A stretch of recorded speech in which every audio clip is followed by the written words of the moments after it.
David Henry Thoreau, 1817-1862, fue un escritor, poeta y filósofo estadounidense vinculado al trascendentalismo. Considerado uno de los padres de la literatura estadounidense, fue también artífice de la conceptualización de las prácticas de desobediencia civil. Escribió numerosos ensayos, entre los que destacan, por ejemplo, Desobediencia Civil y Walden. Lo que un hombre piensa de sí mismo, más que cualquier otra cosa, es lo que determina su destino. Nuestros pensamientos gobiernan nuestra vida. Lo que una persona cree de sí misma influye poderosamente, para bien y para mal, en lo que logra y alcanza. Somos nuestros pensamientos. Por ello, si realmente fuéramos conscientes del poder que tienen en nuestra vida, jamás volveríamos a tener un pensamiento negativo. A lo largo del día tenemos entre 60.000 y 70.000 pensamientos, la mayoría de ellos derrotistas. ¿Conclusión? Llevamos vidas muy por debajo de nuestro verdadero potencial. Cambiar tu forma de pensar, cambia tu forma de actuar. Al cambiar tu forma de actuar, cambiarán los resultados que obtengas. Pensar mejor te lleva a obrar con más éxito. Casi todas las personas viven en una silenciosa desesperación. La sociedad no está construida para que cada uno de nosotros cumplamos nuestros sueños. El primer mal es la educación que nos uniformiza, y nos mete a todos en el mismo saco. Al que no pinta dentro de las líneas, se le da un tirón de orejas; al que se aparta de la fila, se le castiga; al que pregunta demasiado, se le calla la boca; al que da respuestas imprevisibles, se le ridiculiza; y al que se separa de las reglas, se le pone mirando a la pared. El objetivo es que no salgan piezas defectuosas, a base de estandarizar el proceso de producción educativo para que nadie destaque por algo. La diferencia siempre incomoda. La finalidad no es otra que reconducir a las personas al redil, ya que controlar a la masa siempre es más fácil que controlar a las personas una a una. Esta industrialización del proceso educativo en el que se fabrican niños al por mayor hace que, poco a poco, muchas personalidades vayan quedando anuladas al serles arrebatada su singularidad para pasar a formar parte de la uniformidad del rebaño. Resultado, vidas Prada con acento grave Porter cortadas por el mismo patrón que desembocan en una insatisfacción crónica. Si has construido castillos en el aire, tu trabajo no se pierde, ahora coloca las bases debajo de ellos. Todo empieza por un sueño. Eso es lo que nos hace ponernos en movimiento. Y no seas cicatero a la hora de soñar. ¿Cuál es el motivo para hacerlo? No existen metas no realistas, solo tiempos no realistas. Todo es posible si te das el tiempo suficiente. Es cuestión de ponerse a caminar e ir probando por aquí y por allá hasta que finalmente se encuentra el sendero oportuno. Nunca renuncies a tus sueños por el tiempo que te llevarán, porque el tiempo transcurrirá igualmente. Lucha por ello incansablemente. Cuán vano es sentarse a escribir cuando todavía no te has levantado a vivir. La pregunta es, ¿hablas de lo que has leído o hablas de lo que has vivido? Estamos borrachos de teoría. Existe mucho discurso intelectual que poco tiene que ver con las vivencias propias. Solo se puede convencer desde la experiencia personal. Cualquier otra cosa huele a postizo, a teoría empalagosa, a enseñanzas prestadas. Primero vive y luego escribe, serás más creíble. Thoreau también afirmaba, hay más religión en la ciencia del hombre que ciencia en su religión. Lo que hay que aprender, hay que vivirlo.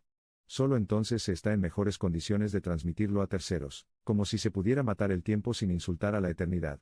El tiempo es el bien más democráticamente repartido en el mundo. Cualquier persona tiene la misma cantidad, 24 horas. Es el único factor que nos iguala a todos, quizá por eso es tan importante. No distingue por el color de la piel, blancos o negros, por la tendencia política, liberales o conservadores, por el sexo, hombre o mujer, por el nivel económico, ricos o pobres, o por cualquier otra categoría. El tiempo es el bien más valioso con el que contamos las personas, porque no se puede recuperar, ni reciclar, ni conseguir más. O se aprovecha o se desaprovecha, no hay más alternativas. Un conocido anuncio de la marca de coches Mercedes dice, supongamos que cada mañana te encuentras 1.440 euros. Puedes regalarlos, divertirte con ellos o quemarlos. Pero los que no uses al final del día desaparecerán. Así funciona la vida. La diferencia es que lo que te encuentras cada mañana no son 1.440 euros, sino 1.440 minutos. Las cosas no cambian, cambiamos nosotros. Si no te gusta tu vida y quieres que mejore, tienes que introducir cambios para que así ocurra. Los resultados no mienten. Si ganas poco dinero y te gustaría ganar más, tendrás que hacer cosas diferentes. Si llevas mucho tiempo sin pareja y te apetecería encontrar una, tendrás que adoptar nuevas decisiones. Y no te refugies en el es que yo soy así para no pasar a la acción y salir de tu zona de confort. Esa es una excusa fácil. No hay nada peor que la esperanza pasiva. El mero paso del tiempo casi nunca cambia nada. Eres tú el que tienes que introducir cambios en tu vida, establecer metas, diseñar planes y concretar acciones específicas para materializarlas. Si no logras convencer a una persona de lo malo que está haciendo, procura hacer entonces lo bueno. La gente cree solo lo que ve. La gente siempre podrá dudar de lo que dices, palabras, pero jamás de lo que haces, hechos. La credibilidad se fundamenta, sobre todo, en el ejemplo. Por eso, la mejor manera de decir es hacer. Eso es credibilidad pura y dura, sin ningún tipo de condimento. Los hechos son los que son, incontestables.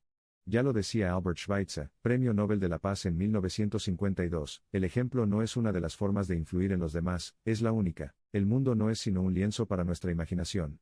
Lo hicieron, porque no sabían que era imposible, rezaba un grafiti en una pared abandonada. Los límites no son sino límites mentales. No racionalices tus metas ni intentes ver todo el camino por delante, no pretendas disipar todos los obstáculos antes de empezar. Cree que es posible, lánzate a su conquista y jamás desistas. No hay más secretos, fe más acción más persistencia. Julio Verne, autor de 20.000 leguas de viaje submarino, 1869, dijo en su día, todo lo que un hombre es capaz de imaginar es capaz de hacerlo realidad. Si uno avanza confiadamente en la dirección de sus sueños, y se esfuerza por vivir la vida que ha imaginado, se encontrará con un éxito inesperado en algún momento. El universo siempre apoya cuando uno se atreve a ir de manera incondicional en busca de sus sueños.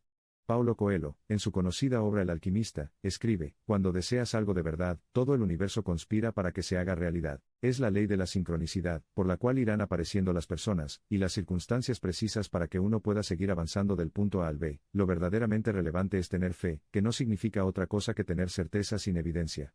No seas razonable, nada grande se ha logrado siendo razonable.